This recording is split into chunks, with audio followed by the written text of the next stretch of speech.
राष्ट्रवादी काँग्रेसचे नेते प्रफुल्ल पटेल आणि प्रदेशाध्यक्ष सुनील तटकरे वर्षावर दाखल झाले होते। मुख्यमंत्री देवेंद्र फडणवीसांच्या भेटीसाठी दोन्ही नेते वर्षावर पोहोचले।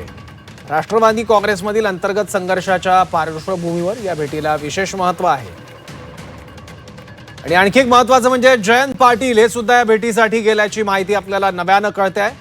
आणि तिथे आता सुनील तटकरे आणि प्रफुल्ल पटेल सुद्धा आणि त्याचबरोबर जयंत पाटील हे सुद्धा वर्षा बंगल्यावर असल्याचं कळतं आहे।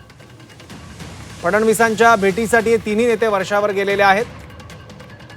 एकतर राष्ट्रवादी काँग्रेस विलीनीकरण आणि त्याचबरोबर एनडीएला पाठिंब्याच्या चर्चा आणि अशा प्रकारची वृत्त अधूनमधून येत असतात।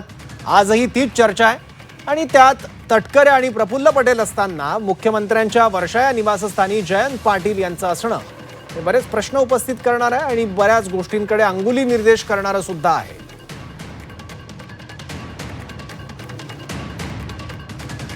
देवेंद्र फडणवीसांच्या भेटीसाठी वर्षावर हे तिन्ही नेते गेलेले आहेत। आणखी माहिती घेऊयात, आपले प्रतिनिधी गोविंद तुपे आपल्यासोबत आहेत। गोविंद, तटकरे आणि पटेल गेलेले होते ही बातमी आली, आता जयंत पाटील सुद्धा असल्याचं कळतंय। नेमकं कोणत्या गोष्टीकडे अंगुली निर्देश करते ही बाब?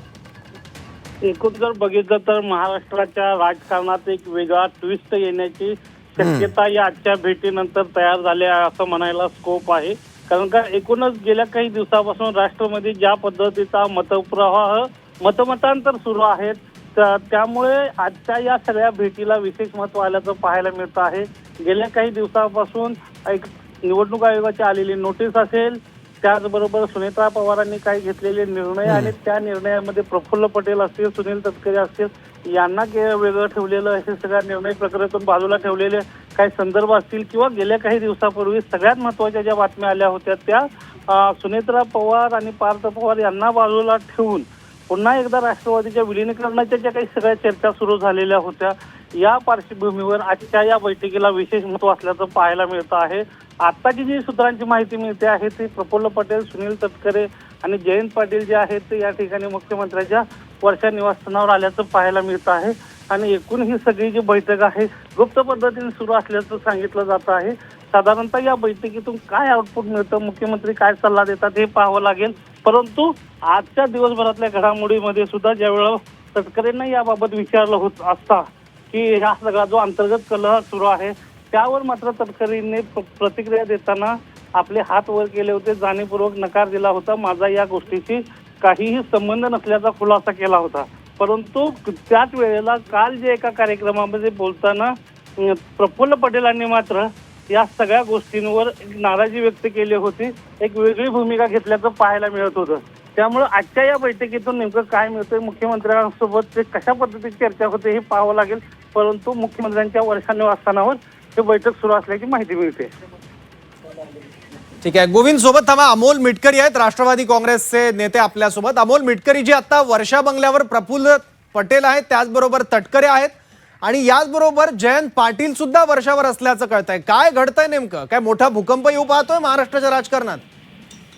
ही तर मला असं वाटतं अत्यंत अद्भुत घटना आहे। कारण मी आतापर्यंत जी मला माहिती घेतली होती ही माहिती माझ्याकडे नव्हती। एक वेळ मी समजू शकलो असतो की आमच्या पक्षाचे नेते सीएम साहेबांसोबत वर्षा बंगल्यावर बैठक घेत आहेत, म्हणजे कदाचित अर्थ खातं आमच्या पक्षाकडे असावं, त्यासाठी एक शिष्टमंडळ भेटणार होतं सीएम साहेबांना अर्थ खात्या संदर्भात। पण आता जयंत पाटील साहेब जर तिथे आहेत तर आता नेमका प्रश्न असा आहे की आमचे नेते जयंत पाटील साहेबांसाठी अर्थ खातं मागायला गेले। आता तुम्ही नाही मिटकरीजी तुम्ही म्हणताय अर्थ खात्यासाठी भेट आहे, पण काय अर्थ काढावा हा प्रश्न आम्हाला पडला आता। नाही, आता प्रश्न मला पण पडलेला आहे, कारण आज तुम्ही बघा सच्चिदानंद सिंहांनी दिलेली नोटीस, म्हणजे हे प्रश्न म्हणजे राष्ट्रीय अध्यक्षाला चॅलेंज केलं गेलं, पण त्याच्यानंतर झालेली ही दिवसभराच्या चर्चेअंती झालेली आत्ताच्या घडीची ही बातमी म्हणजे ही आमच्यासारख्या कार्यकर्त्यांना संभ्रमात आणि गोंधळात टाकणारीच आहे। आणि आता हे विलिनीकरणासंदर्भात बैठक आहे की दोन पक्ष एकत्रीकरणासंदर्भात बैठक आहे की एनडीए मध्ये सर्वांनी एकत्र सहभागी होण्यासंदर्भात बैठक आहे, मला असं वाटते ते तीनही नेते बाहेर आल्यानंतर त्यांनाच विचारलेलं बरं, कारण हे तर मला तर काही कल्पना नाही या गोष्टीची। पण हे जे आहे हे शॉकिंग आहे, अगदी शॉकिंग। ठीक आहे मिटकरीजी, आणखी एक प्रश्न आहे माझा, बरेचदा वेगवेगळे अंदाज वेगवेगळ्या चर्चा आपण बघतो विलीनीकरणाबद्दल आणि एनडीएला पाठिंब्याबद्दल सुद्धा, तुमचं याच्याबद्दल नेमकं काय मत आहे आणि पक्षांतर्गत नेमका काय विचार प्रवाह बघायला मिळतोय?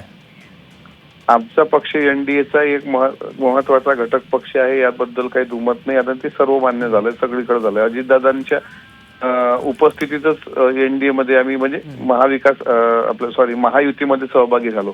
आता प्रश्न झाला जयंत पाटील साहेबांचा. ते ज्या पक्षाचं नेतृत्व करतात तो पक्ष म्हणजे पवार साहेबांचा राष्ट्रवादी काँग्रेस पक्ष.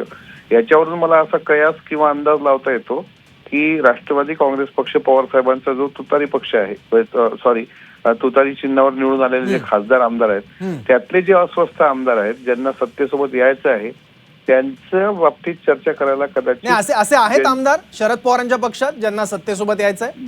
10 पैकी 9 आमदार अनुकूल आहेत असं मला कळतं. तुमच्या संपर्कात आहेत, म्हणजे तुमच्या पक्षाच्या? माझ्या संपर्कात नाहीत, पण माझ्या पक्षाच्या काही लोकांच्या संपर्कात आहेत.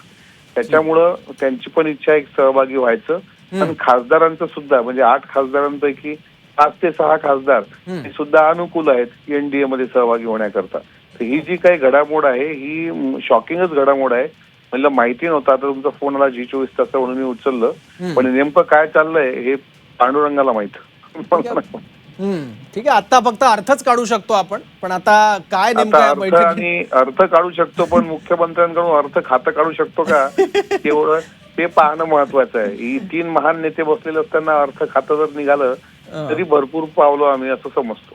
ठीक आहे. अमोल मिटकरीजी, धन्यवाद आपल्या या सविस्तर प्रतिक्रियेबद्दल. तर देवेंद्र फडणवीस यांच्या भेटीसाठी वर्षा बंगल्यावर प्रफुल्ल पटेल आणि सुनील तटकरे हे दोन्ही नेते पोहोचले आहेत आणि त्याचबरोबर तिथे आता वर्षा बंगल्यावर जयंत पाटील हे सुद्धा आहेत. त्याच्यामुळे एनडीएत सहभागाच्या दृष्टीनं काही चर्चा मुख्यमंत्र्यांसोबत होत्या का प्रश्न उपस्थित होतो. पण याबद्दल राष्ट्रवादी काँग्रेसचे नेते अमोल मिटकरी यांना आम्ही प्रश्न विचारल्यावर त्यांनी मात्र अर्थ खातं हे परत राष्ट्रवादी काँग्रेसला मिळावं या चर्चेसाठी तटकरे आणि पटेल तिथे गेल्याचं सांगितलेलं आहे. पण आता बघावं लागेल नेमक्या काय घडामोडी राज्याच्या राजकारणात घडतात या भेटीनंतर.